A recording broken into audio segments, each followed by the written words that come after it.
सत्यप्रकाश जी, नहीं, सत्यप्रकाश जी, भावनाओं में मत बहिए। कह रहे हैं मिश्रा जी आपसे, मत बहिए। मैं चाहता था कि इस प्रकार से सामान्य वर्ग का छात्र वहां पर पीड़ित होगा, वहां पर सामान्य वर्ग का छात्र हमेशा परेशान रहेगा, उसको ये डर लगा रहेगा कब कोई मेरी कंप्लेंट करने का, मेरे अच्छे नंबर आएंगे तो मैं जाकर अगर अवार्ड लेता हूं और किसी को बुरा लग गया तो मेरी कंप्लेंट बता देता हूं, पूछने वाला था। जो चोटी रखे वो भी नहीं, जो चोटी रखे उसको भी आजादी और जो चोटी नहीं रखे उसको भी आजादी। यही तो कहना चाहता हूं साहब, इसमें ऐड कीजिए ना, इसमें ऐड कीजिए, सरकार को बोलिए कि इसमें ऐड करें कि आदमी जो होगा उसको भी संस्थान से बाहर किया जाए, तैयार उस पर संस्थान से बाहर किया जाए, तैयार हूं। बिल्कुल यही तो मैं भी कहना चाहता हूं। रुक जाइए, आप उस कमेटी में सामान्य वर्ग के छात्र को भी ऐड कीजिए, महिला, एससी, आप डरा रहे हैं, हम डरने की जरूरत नहीं है। ओबीसी के साथ साथ आप सामान्य को भी ऐड कीजिए, वो भी तो इसी समाज का हिस्सा है भाई।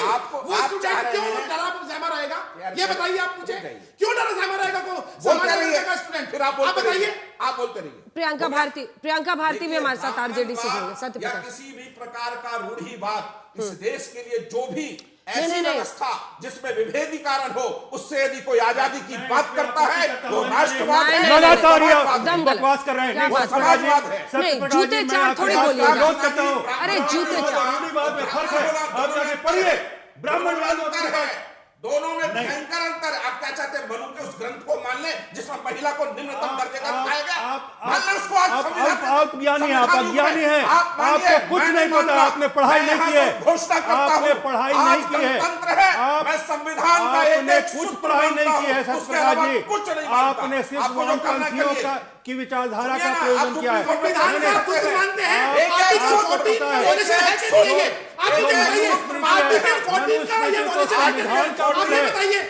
सबको समान अधिकार मिलना चाहिए, आर्टिकल 14। आप क्यों नहीं विरोध करते, फिर आप क्यों समर्थन कर रहे हैं इसको? आप छदम बात दिखा रहे हैं, यहाँ पर आप पीठ में छुरा भोंकने का काम कर रहे हैं।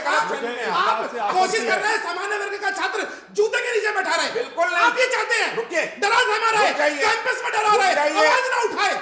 अब आप ऐसे करेंगे तो क्यों आप कर रहे हैं इस चीज को? आप एक सूत्र समझ लीजिए, अगर इस देश में सूत्र क्या है? आप ये कहेंगे कि ब्राह्मणवाद और रूढ़िवाद एक है? नहीं, ब्राह्मण और रूढ़िवाद एक है।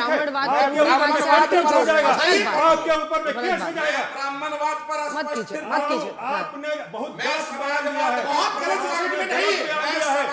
बारी से। अरे आपके समाजवाद पर चलता है और संविधानवाद मेरा मूल मंत्र है।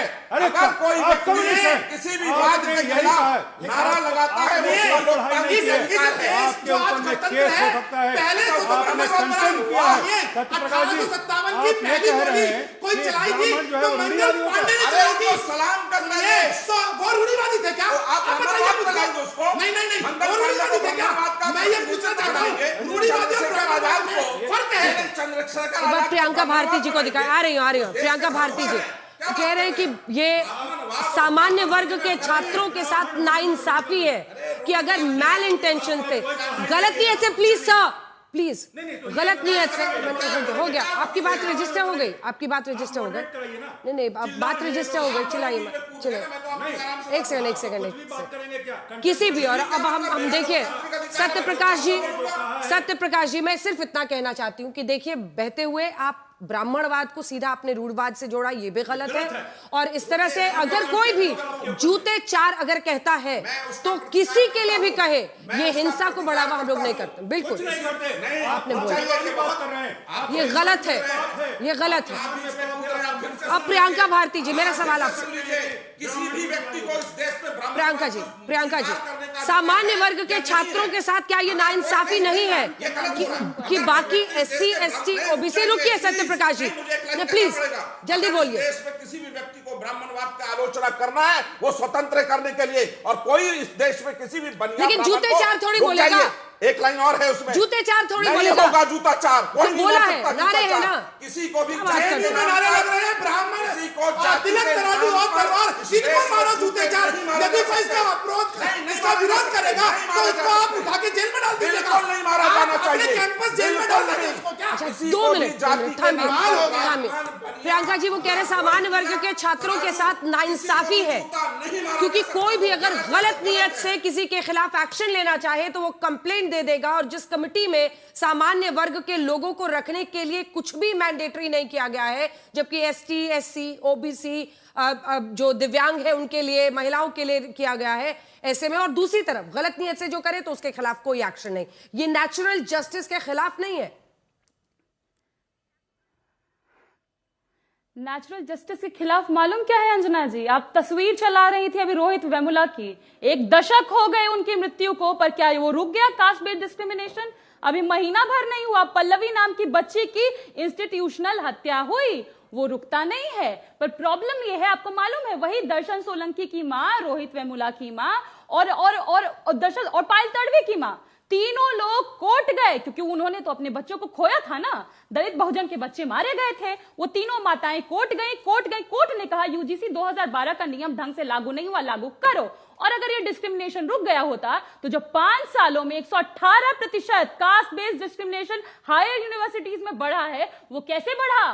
किसने बढ़ाया? नहीं होता हमारे साथ डिस्क्रिमिनेशन क्या? और सबसे बड़ा सवाल यह है कि इस बिल में बहुत सारे फॉल्ट हैं जिसकी तो कोई चर्चा भी नहीं कर रहा।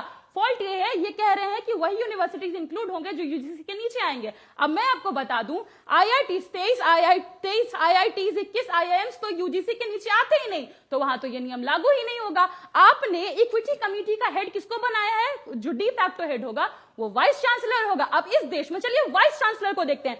45 केंद्रीय विश्वविद्यालय और इनमें मात्र 1 दलित वीसी, 1 एसटी वीसी और 5 ओबीसी वाइस चांसलर। अब वीसी के पास मत ये बताइए, मैं सारी बातों से आपसे सहमत हूं, डिस्क्रिमिनेशन नहीं होना चाहिए, भेदभाव नहीं होना चाहिए।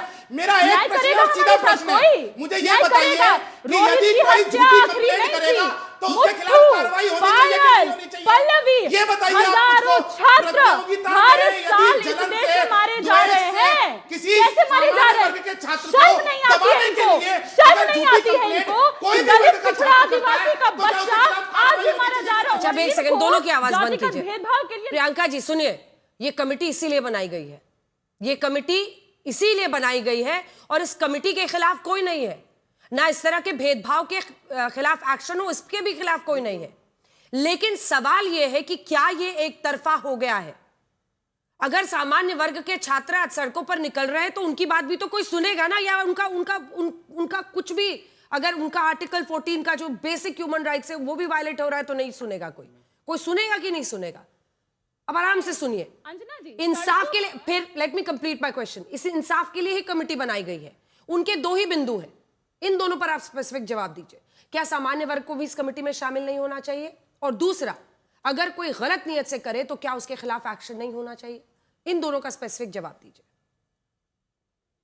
एक्शन बिल्कुल देती हूं। पहले आपने जो कहा कि सड़कों पर आज कुछ जाति के छात्र हैं, इसी जाति के छात्र 90 में मंडल कमिशन के विरोध में भी उतरे थे। और मैं आज भी ये दावे के साथ कहती हूँ,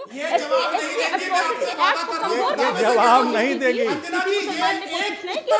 कुछ लोगों ने तीसरी सबसे इंपॉर्टेंट बात, ये लोग कह रहे हैं करने वाले छात्र के खिलाफ सिर्फ वही कार्रवाई नहीं होनी चाहिए जो इस नोटिफिकेशन के आरोपी के खिलाफ होगी। दूसरी चीज, क्या सभी को खड़ा होता है तो आखिर सभी लोग एक जैसे क्यों दिखते हैं? हम आर्टिकल 14 के अनुसार सबको समान रूप से अधिकार देने के लिए क्या प्रतिबंध नहीं है?